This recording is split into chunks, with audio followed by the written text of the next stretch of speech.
안녕하세요. 네, 지금 좀 일찍 와가지고 약간 일찍 와서 앞에 하시는 분들 발표를 들었는데요.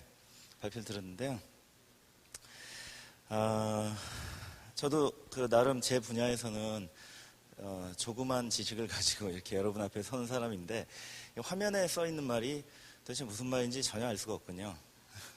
네, 여러분들은 다 충분히 이해하시는 것으로 생각합니다. 지금 말씀드릴 주제도 마찬가지 시각인데요. 이 법률가가 어떻게 실력이 뛰어난 해커만큼의 실력을 갖출 수가 있겠어요? 그런 길을 이제 걸어오진 않았습니다. 근데 아시다시피 해커나 또는 이쪽 어떤 보안 업계에도 룰이 있고 길이 있고 금도가 있고 정도가 있고 그렇죠. 예전에 리처드 스톨만이 인터넷에 대해서 사이버 세상의 자유선언을 할 때만 해도 이 세상은 세상의 권력이나 여러 가지 질서, 법으로 상징되는 것들이 절대로 들어올 수 없는 것이다 라고 선언을 했던 적도 있었어요. 그리고 저도 운 좋게 조금 일찍 태어난 결과로 덕으로 PC통신 시절에 인터넷을 했었는데 아주 어릴 때입니다. 네, 아주 어릴 때인데 유치원 때인가 하여간 그랬는데 그때만 해도 우리나라의 PC통신 인구가 몇천 명에서 시작해서 몇만 명이 안 될 때예요. 그때는 컴퓨터를 사면 통신 기능이 없이 잘 아시다시피 모뎀을 사서 붙여야 되는 모뎀 값이 컴퓨터 값에 해당하는 그런 시절이 있었는데 그때 사이버 세상에는 법이 필요 없었어요. 왜냐면은 너무 가까운 사람들이고 이 정도 되는 사람들이 모여서 동호회를 하고 있으니까 자율적인 질서가 충분했습니다. 자율적인 질서로. 그래서 오프 모임도 많이 했고요. 번개 모임이라는 게 그때 생긴 건데 대화방에서 밤새 대화를 하다가 번개를 치는 거예요. 그러면은 오프에서 만나는 거죠. 근데 그게 너무 신기했어요. 모르는 사람들을 이 PC통신의 대화방이나 게시판에서 이야기를 주고받는 것 자체도 신기한데 만나서 얼굴을 보고 이야기를 할 수 있다. 살아있는 사람이 진짜 나오네. 이런 느낌이 있잖아요. 마치 그건 제가 ATM기에서 처음 신용카드로 현금 서비스를 받을 때 돈이 하늘에서 쏟아지는 듯한 그런 느낌을 받는 그런 느낌하고 같았습니다. 다음 달에 날아오는 청구서는 저는 처음에 몰랐거든요. 그래서 하여간 그렇게 시작된 만남이기 때문에 법이 필요 없었어요. 근데 지금은 어느 세상까지 왔냐면 좀 전에 발표자께서도 말씀하셨지만 해킹팀이 전 세계 정보수사기관들에게 악성 툴을 팔고 그것이 지금 국가사회적으로 굉장히 문제가 되고 있는 세상이죠. 이것이 이제 통신비밀보호법 위반이냐 아니냐에 따라서 전국이 또 어떻게 흘러갈지 모릅니다. 저도 자세한 사실관계는 모르기 때문에 이렇게 통신에 관해서 무슨 일을 할 때는 이제는 너무나 많은 법들이 생겨 있고요. 그 법을 잘 빠져나가는 것이 바로 선수들입니다. 여러분 크로스컨트리나 올림픽의 수많은 경기들 또는 축구나 야구, 배구, 농구 여러분들 많이 보시죠. 거기서 소위 말하는 선수들이라는 사람들은 어떤 사람들이에요? 선수. 골프 한번 얘기해 볼까? 골프? 또는 이대호 선수 좋아할 테니까 야구 얘기해도 되겠네요. 이대호 선수가 홈런을 쳤어요. 그리고 나서 3루부터 돌아요. 그럼 3루 베이스를 밟는 순간 어떻게 되죠? 아웃이죠. 그죠? 그럼 3루 베이스를 안 밟고 3루까지 갔다가 돌아서 1루부터 밟아야 되는 거예요, 무조건. 그죠? 윷놀이에도 규칙이 있죠. 말은 오른쪽으로 돌아야 됩니다. 아무리 홈런 타자이라 할지라도 이제 룰을 모르고 룰을 지키지 않으면 우리가 선수라고 이야기하지 않죠. 그게 바로 이제 법에 관한 이야기들입니다. 골프도 마찬가지로 엄격한 룰이 있죠. 볼을 그린 위에서 집어들 때 마커로 점을 찍고 공을 집어야 되는데 그걸 내려놓을 때 다시 이제 볼 방향을 퍼팅할 방향을 보고 다시 공을 내려놓을 때 원래 집었던 위치에서 조금의 차이만큼도 홀컵에 가깝게 놓으면 안 돼요. 갤러리들이 보고 있다가 그렇게 놓는 선수를 고발합니다. 그러면은 프로 선수들의 경기는 많은 사람들이 지켜보고 있죠. 또 비디오 촬영을 하잖아요. 그러니까 다시 판독해 보면은 0.5cm 정도 홀컵에 가깝게 놓은 선수를 정보가 맞다고 하면 그건 바로 실격이에요. 뭐 이런 식입니다. 바로 여기는 게임의 월드이고 게임의 법칙이 지배하는 정글이기 때문에 이제 세상사의 법에 대해서 룰에 대해서도 잘 아는 분들이 훌륭한 해커라고 말할 수 있는 그런 사람들이 프로페셔널이에요. 그래서 여러분들이 듣기에는 좀 골치 아픈 얘기일 수 있는데 바로 그런 소명과 미션 의식을 가지고 관심을 가지셔야 됩니다. 지금 하고 있는 일에 굉장히 뛰어난 분들이기 때문에 인간의 언어로 쓰여진 법은 이해할 수 있어요. 그런 말씀을 먼저 드리고 또 하나 이제 두 번째 말씀은 이 제목 자체가요.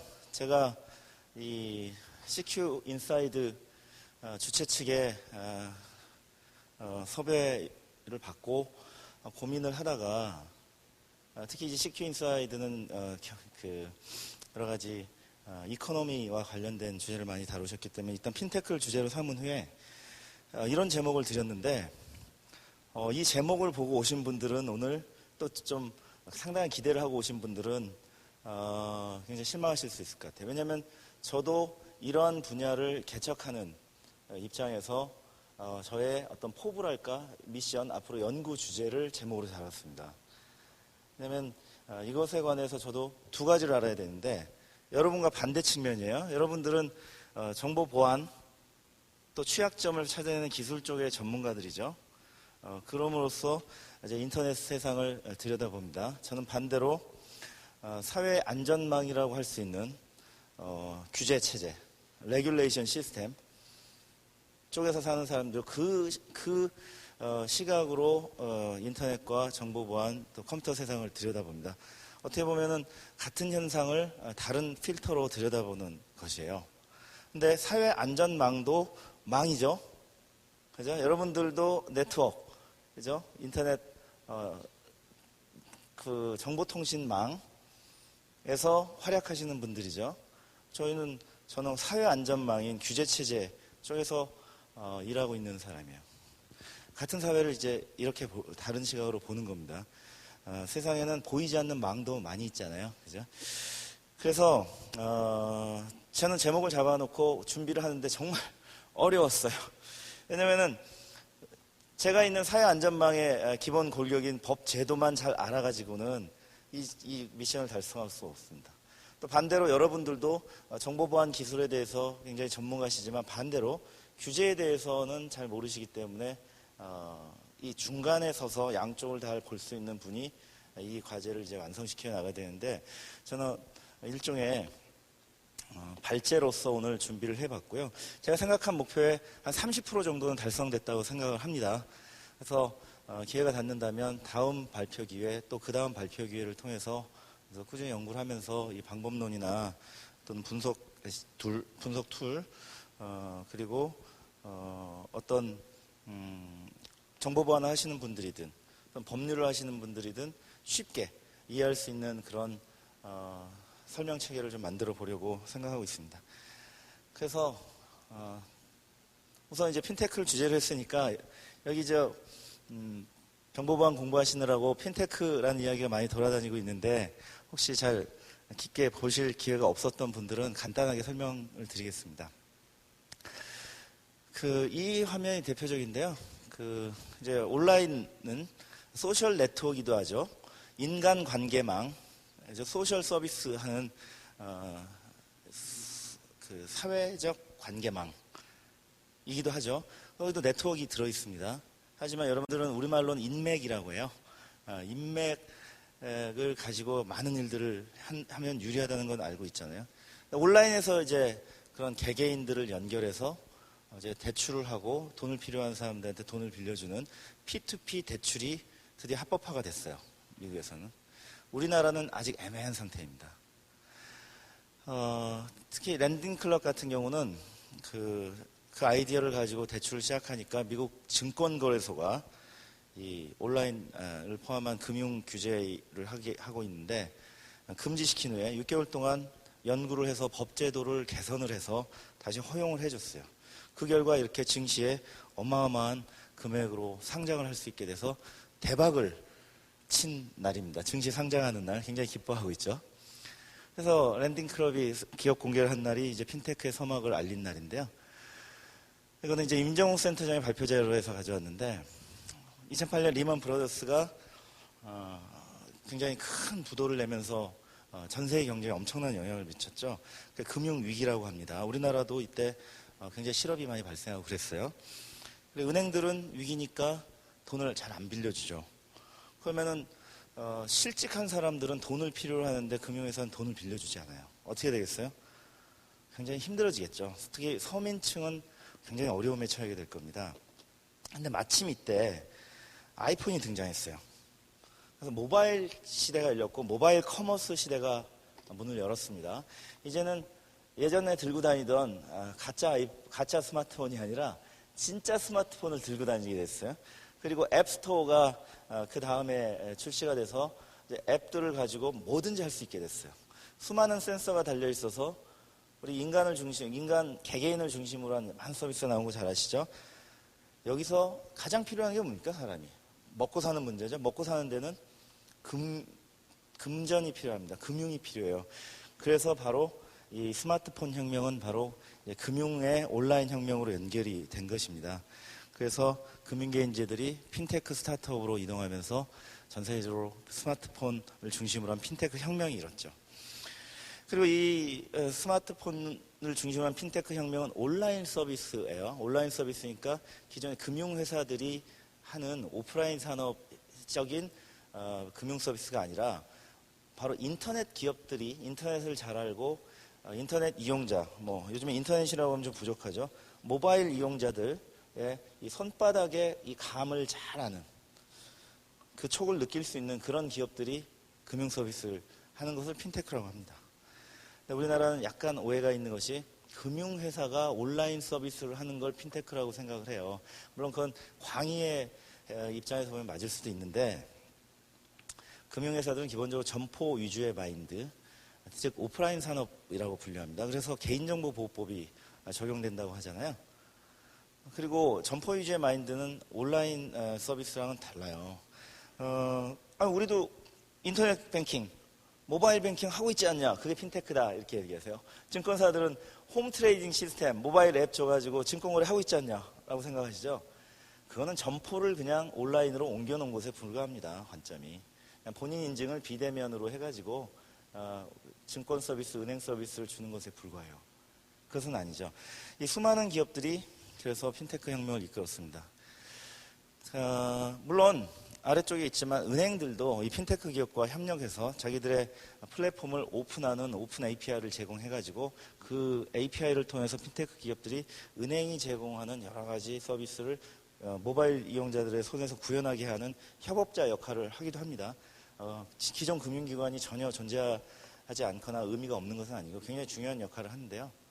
그 수많은 단말기 또는 지점 판매점에 해당하는 이 핀테크 기업들이 이제 핀테크 혁명을 이끌고 있는 거죠. 우리나라도 핀테크 열풍이 작년부터 시작돼서 몇 개 나오고 있는데요. 벤콜리프 카카오 이용해 보셨어요? 50만 원까지밖에 충전이 안 되죠. 그리고 한 번에 30만 원까지밖에 결제가 안 되죠.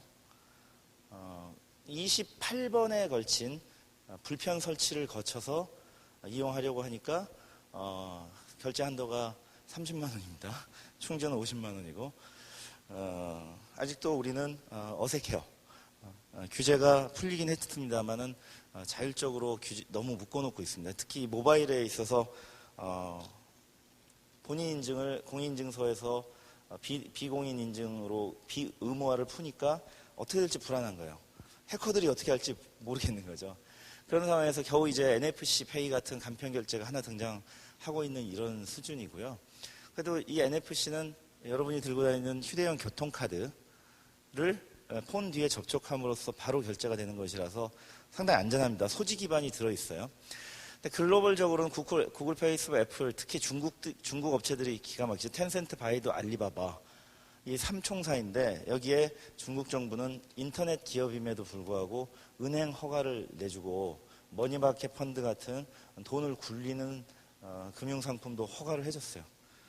중국은 자본시장에 관한 법이었기 때문에 기존의 규제가 없어서 공산당이 정하면 되니까 야, 너 은행해. 너도 잘한다. 너도 해. 너도 해. 이러면 그냥 되는 거거든요. 기가 막힌 속도로 따라오죠. 중국 사람들은 2년 전까지는 세무서에 직접 가서 세금을 냈다고 합니다. 근데 지금은 어떻게 하냐? 알리페이로 그냥 자기가 있는 장소에서 손바닥에서 세금을 낸대요. 2년 만에. 소위 이런 걸 뭐라고 하죠? 공간 점프를 한다. 워프를 한 거예요. 우리는 90년대 말에 인터넷 뱅킹을 시작했는데 아직도 손바닥에서 세금을 못 내요. 그죠? 이게 바로 승자의 저주라고 할 수 있는데, 여러분들이 여기 또 수많은 분야에 진출해서 하실 분들이 여기 있는데요. 어떤 우리가 앞섰다는 생각, 인터넷 강국이다 이런 말은 잊어버리시고 이제는 따라가기 바쁩니다. 그런 혁신적인 역할을 여러분들이 좀 해주시기 바라고, 당연히 앞서 나가려면 보안이 철저해야 되죠. 은행은 있는 돈이 빠져나가기 때문에 신용카드랑 또 다릅니다. 아시다시피 무슨 은행에서 폰뱅킹을 통해서 돈이 빠져나가면 그 이용자는 굉장한 어려움에 처하잖아요. 그런 것들 좀 잘 막아주시기 바라고요. 네. 자, 그럼 이제 규제 얘기로 들어가겠습니다. 제가 10분 좀 넘어서 시작했죠. 시간을 또 잘 지켜야 되는데 그래도 약간 밀리고 있기 때문에 약간 단축해서 한 35분쯤 끝내도록 하겠습니다. 금융산업에 진출한 온라인 회사라는 점을 좀 기억해 두셔야 되고요. 이 세상을 보는 관점이 굉장히 중요합니다. 여러분들이 앞으로 이 핀테크 보안에 있어서 굉장히 중추적인 역할을 하실 분들이기 때문에 오늘 이런 말씀을 드리는 거고요. 여기에 이제 기존에 좀 오프라인 중심 산업인 금융권에서의 시각을 좀 적어 놓았으니까 참고하시고요. 제가 조금 전에 한번 잠깐 얘기한 적이 있습니다. 그리고 이런 현상을 소위 말하는 온라인 투 오프라인, O2O라고 해요. O2O를 잘못 번역해가지고 잘못 인용해서 오프라인 투 온라인이라고 적어놓은 분들이 있어요. 실제 문헌을 구글해서 찾아보세요. 오프라인 투 온라인이 나와요. 바로 그 오프라인 투 온라인이 이런 분들의 시각이에요. 오프라인에 있던 분들이 우리가 온라인 서비스 하는 거 이게 핀테크 O2O 아니야? 라고 착각하는 거죠. 그러니까 오프라인 투 온라인이라고 생각하는 거예요. 근데 아닙니다. 온라인 투 오프라인이에요. O2O는. 근데 정말 정확하게 이름을 지은 거예요. 왜냐하면 서구 애들이 만든 용어잖아요. 걔네들은 현상을 오랫동안 지켜보니까 정확한 용어를 만드는 거죠. 우리는 수입하다 보니까 헷갈리는 거고요. 대표적인 O2O는 요즘에 우리나라에서 쟁점이 되고 있는 건 뭐죠? 법적으로 쿠팡이 로켓 배송하는 것이에요. 쿠팡은 소셜 커머스로 온라인 마켓플레이스입니다. 맞죠? 그래서 온라인 상점이에요. 온라인 상점인데 뭘 하죠? 직접 물건을 쿠팡맨들을 통해서 배송을 하는 거예요. 물류 산업까지 진출하고 있는 겁니다. 물류를 장악하면 온라인 상거래도 장악할 수 있다는 놀라운 법칙을 발견한 거예요. 그래서 손정희 씨가 그 생각에 놀래서 1조 2천억 원을 투자했죠. 우리나라도 1조 원대 이제 투자 유치가 현실화됐어요. 상당한 시장이에요. 정말 그래서 물류를 다 장악해버리면 다른 회사들은 어떻게 되죠? 늦게 배송되잖아요. 근데 쿠팡은 아침에 주문하면 3시간이면 갖다 주겠다는 거예요. 바로 이런 현상이 벌어지고 있는 게 이제 O2O이고요. 핀테크 쪽에서는 오프라인 중심의 금융위원회의 규제가 방통위 미래부가 관장하는 온라인 규제와 접점이 되는 겁니다. 어떤 두 강이 마주치는 하구에서 강물이 마주치면 이제 하구원이 생기고 뚝섬이 생기고 막 이러듯이 소용돌이 치듯이 거기에 이제 이런 뱅크홀리 포 카카오라는 서비스가 중간에 만들어진 거예요. 근데 아시다시피 이 뱅크홀리 포 카카오는 금융권 시각에서 보면 이체 서비스예요. 또는 결제 서비스예요.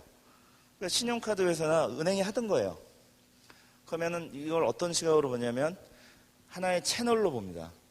은행에서 채널이라는 것은 점포, ATM, 인터넷 뱅킹, 모바일 뱅킹과 같은 자기들이 고객과 만나는 접점, 그 통로를 채널이라고 하니까 뱅카는 그냥 채널의 하나가 되는 거죠. 채널의 하나.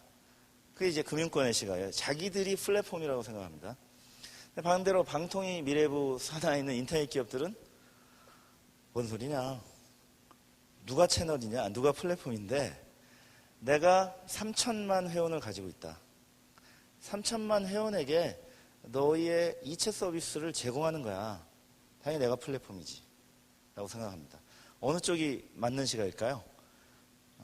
사실은 뭐 둘 다 맞습니다. 둘 다 맞는데 더 강한 지배력을 가진 플랫폼 사업자가 이기는 거죠. 그 예는 과거에도 많이 보셨겠지만 언론기관과 옛날에 기관이라고까지 했잖아요. 저도 그게 익숙해져갖고 아직도 언론기관이래요. 금융회사도 금융기관이라고 했었어요. 거의 정부기관하고 동급으로 놓는 거예요. 지금 언론회사고 금융회사인데 언론회사와 포털회사와의 플랫폼 전쟁에서는 누가 이겼죠? 포털이 이겼죠. 포털 안에 뉴스가 다 들어가 있잖아요. 만약에 언론회사의 뉴스 플랫폼이 이겼다면 포털에 들어가 있을 이유가 없습니다. 여러분들은 뉴스를 각 신문사, 방송사에 가서 봐야 돼요. 근데 그 반대의 결과가 나온 거죠. 왜? 사람들이 포털에 가니까 그게 플랫폼이 된 거예요. 지금 이제 모바일로 변했죠. PC 웹이 아니라. 이 모바일 손바닥에서 여러분들이 하루 종일 가장 많이 사용하는 앱이 있어요. 그 앱이 플랫폼이 되는 거예요. 이용자를 끌어모으는 장소. 그런 이제 플랫폼의 전쟁도 발생하는 거죠. 근데 문제는 서비스는 이제 융합이 됐어요. 근데 여기 써놓은 얘기 보시면 규제는 아직 융합되지 않았습니다. 그죠? 금융위원회, 금융감독원, 방통위미래부가 결혼한다는 소식은 아직 없잖아요. 이제 앞으로도 안 하실 거예요. 근데 법을 각각 가지고 있어요. 그게 이런 법이에요. 이제 이건 핀테크 산업의 예로 말씀드리는데 우리나라는 대개 어느 영역에서나 최근에는 이제 삼중 규제가 이렇게 문제가 됩니다. 그 로컬 도메인의 규제, 금융산업이면 금융규제, 쿠팡의 로켓 배송 같으면 국토교통부의 운송사업법, 운수사업법 규제. 운수사업법은 크게 두 가지로 나뉘죠. 여객운수사업법, 화물운수사업법. 그러면 로켓 배송은 이 두 가지 법 중에 어떤 법이 적용될까요? 배송은 물건을 배송하는 거죠. 그러니까 화물운수사업법이 적용되죠. 그래서 전국의 택배 사업자들이 들고 일어나서 쿠팡을 고발했어요. 플랫폼 간의 충돌에는 마치 대륙 지각 간의 충돌이 발생할 때 대지진이 나는 것처럼 이 온라인과 오프라인 간의 플랫폼 간의 충돌도 지진이 발생합니다. 그래서 고소 고발, 막 정부의 규제 이런 것들이 나와요. 근데 여기는 이제 금융위와 온라인 플랫폼 간의 충돌이 발생하는 거죠. 당연히 이 두 가지 규제가 중첩이 되는데요. 우리나라는 규제 산업이 많아요. 그래서 온라인 규제도 굉장히 심각한 정보통신망법 등등등등이 많았는데 핀테크를 한다고 나는 생각했는데 금융 규제를 몸에 받게 되는 겁니다. 두 가지 규제가 중첩이 되는데 규제 관장부서가 좀 전에 보셨더니 한쪽이면 차라리 쉬워요. 그 부서에 가서 물어보면 됩니다. 근데 규제 관장부서가 이렇게 두 개, 세 개로 걸치면은 어떤 일이 발생하냐면 다른 주무부처의 법률은 난 모르겠고 하여간 우리 부서의 법은 이렇다. 다른 부서의 법은 그 부서에 가서 물어봐라 라고 해요.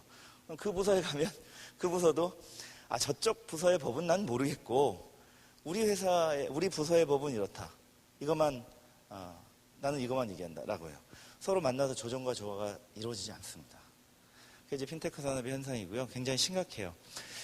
최근에 이제 핀테크 정보보호 정책 방향을 금융감독원이 최근에 발표를 했는데 아주 바람직한 방향이 많이 있습니다. 사전 규제를 최소화하겠다. 지금까지 그러면 뒤집어 말하면 뭐죠? 지금까지는 사전 규제 하겠다는 거예요. 뭘 하려고 할 때 금융위 금감원에 가서 미리 검토를 받지 않으면 못했습니다. 올해 초까지도 그랬어요. 그걸 이제 안 하겠다는 거예요.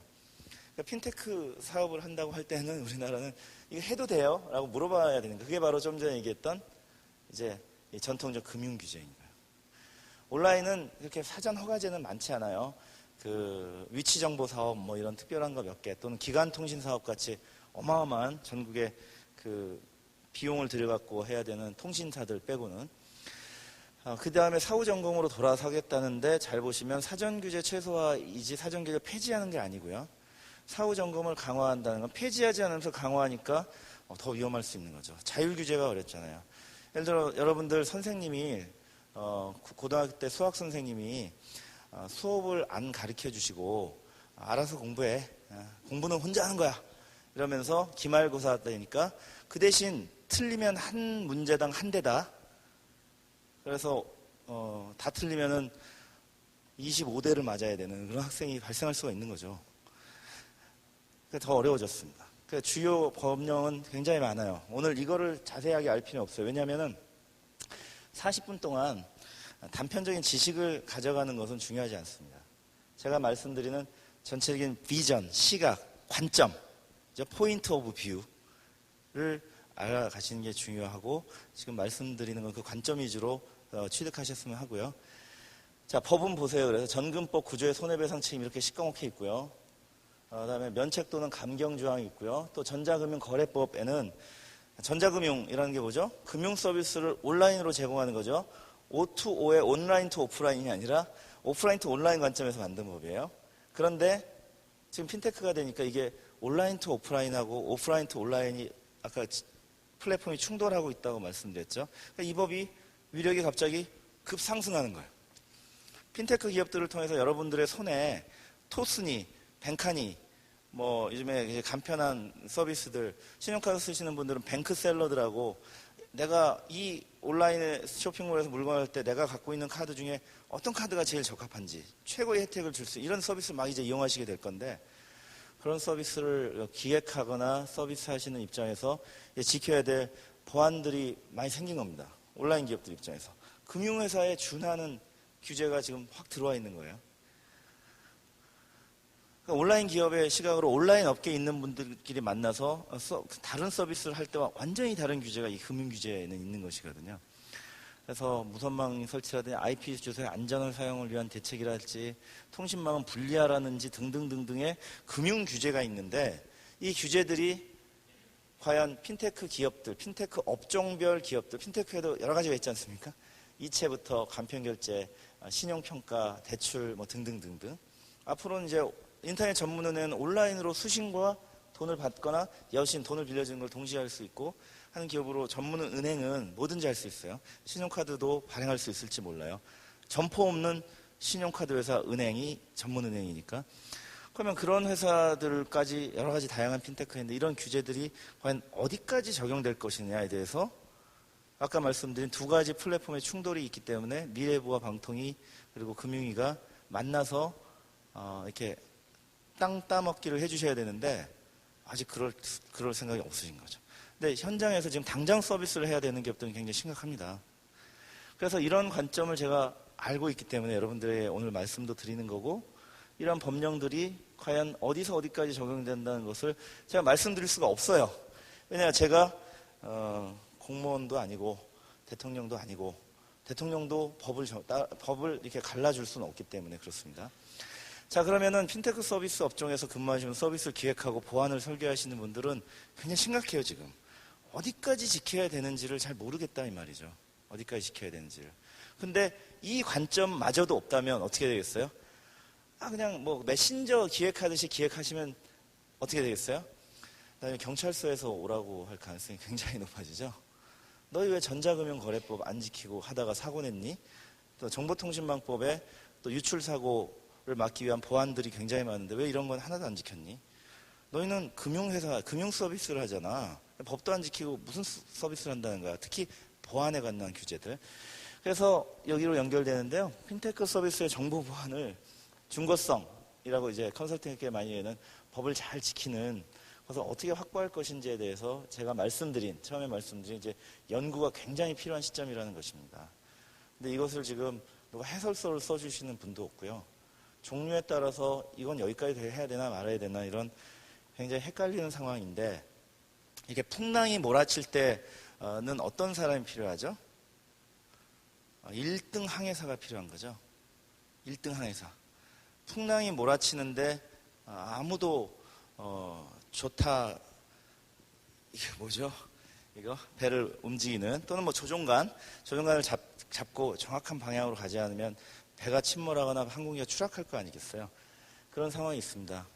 예를 들면 공인증서가 폐지되고 여러 가지 논하라든지 많은 이제 인증수단으로 넘어가는데, 이럴 때 어떤 규제와 관점이 필요한지, 또 이건 인터넷 전문은행의 이제 오픈 API를 중심으로 한 플랫폼을 SK CNC가 발표한 것을 제가 인용을 했는데요. 제가 이런 걸 그릴 수는 없죠. 근데 저는 그러면 자, 이쪽 서비스를 기획하시는 분들은 이렇게 그렸어요. 여러분들은 여기다가 어떤 걸 더 레이어를 더 얹어야 되죠? 보안 아키텍처를 그려야 되죠? 그죠? 여기 보시면 이제 오픈 API로 외부로 드나들 거 아니에요. 오픈 API이기 때문에 이쪽에는 핀테크 기업들이 와서 붙을 겁니다.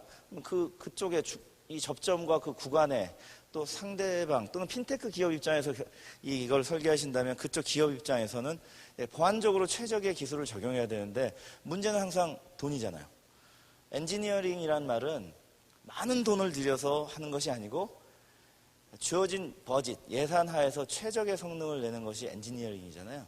그 엔지니어링, 영어 어원의 그 뜻입니다. 엔지니어링을 해야 되는데 보안 엔지니어링.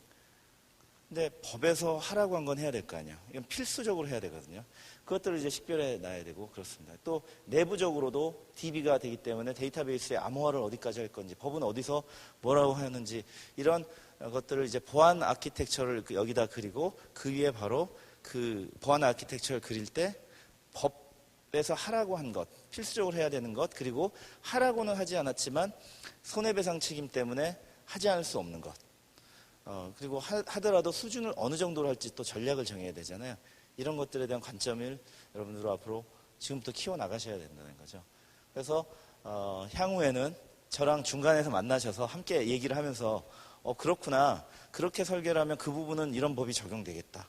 제가 말씀드린 여러분들은 그래요? 그렇게 법이 적용되면 나는 이런 식으로 설계를 바꾸겠어요. 이런 얘기를 우리가 중간에서 만나서 하게 되는 겁니다. 왜 그럼 다른 쪽의 서비스는 지금까지 안 그랬냐? 그랬죠.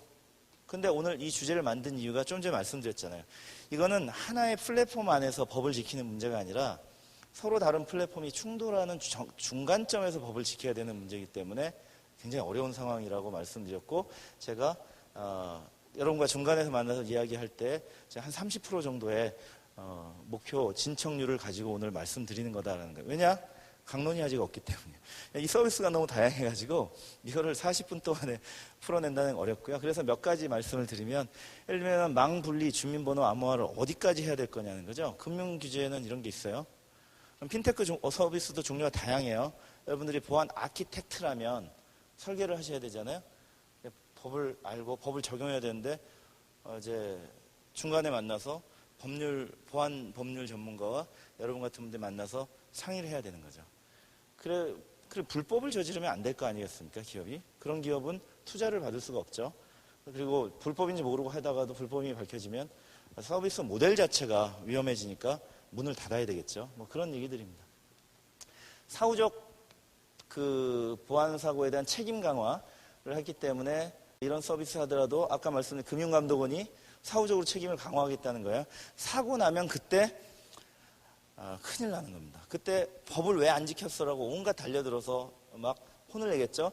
작년에 신용카드 3사 사고 났을 때 신용카드사들이 얼마나 고초를 겪었는지 잘 아시죠. 지금도 한 2천억 대의 소송이 들어와 있습니다. 그런 소송을 여러분들이 막아내셔야 되는 거예요.